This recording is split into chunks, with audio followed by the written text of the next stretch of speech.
episode of Unboxing with FITA Museum. My name is Leigh Wishner. I'm the FITA Museum Coordinator, and we'll be doing textile talk today. Today we're going to be looking at some of our flat stored textiles. We do prefer, if the textile is large enough, to store it rolled on an acid-free roll in a box, but for smaller scale textiles, a regular box will do fine. Today I pulled a box of 20th century textiles, small scale and fragments, and as you can see we store them as flat as possible with the minimum number of folds and interleave with acid-free tissue. Carolyn Jamerson, our collections manager, has created custom trays with ethafoam edges to prevent shifting in the box as well as distributing the weight evenly for the next layer.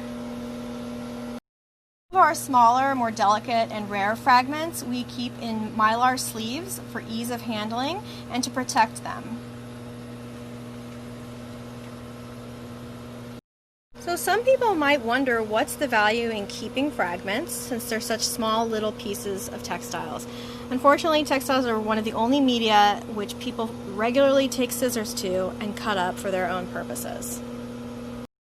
Pattern that really caught my eye was this one that I thought was vertically oriented, but when I noticed the selvage on the side, I could tell that this pattern actually is horizontal, and that's why selvages can be very important in a fragment.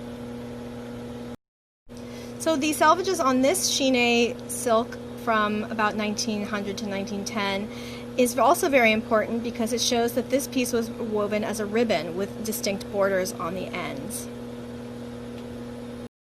Another way that small fragments can be useful to dress historians is to show the range of patterns and colors available for apparel during any given period of time.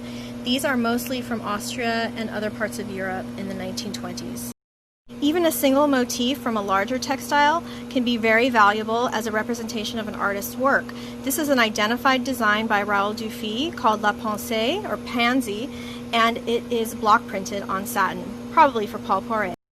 Some textile fragments are helpful enough to us to have included artist or maker information on the selvage. That's always worth looking for. This piece is designed in the Atelier Martine, which was Paul Poiret's workshop, sometime in the 1910s.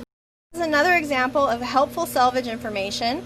This is a Mallinson silk from 1928 from their Playgrounds of the World series, and it depicts scenes of life in Havana, a popular tourist destination in the 20s.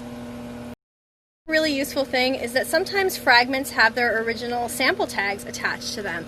This is a flag print called World's Fair Flag Fiesta from 1939 by the Ameritex Corporation, and what I love about it is that you could look at it and just say, oh, it's a great flag pattern, a novelty pattern.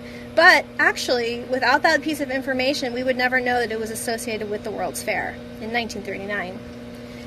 This other small fragment has a bit of information on the selvage, which also helps to confirm that it was printed for the New York World's Fair. Here we're looking at two more World's Fair textiles made by the Ameritex Company in 1939 for the World's Fair. And how do we know that? Because we have a label still attached here. The selvage is here, which shows me the orientation of the pattern. We have two colorways, which is a really wonderful thing to have. And at first you could say, oh, that's a very cool abstract pattern, but if you've ever seen photos of the World's Fair in 1939, you would instantly recognize the trilon and perisphere, which were constructed as symbols of the fair.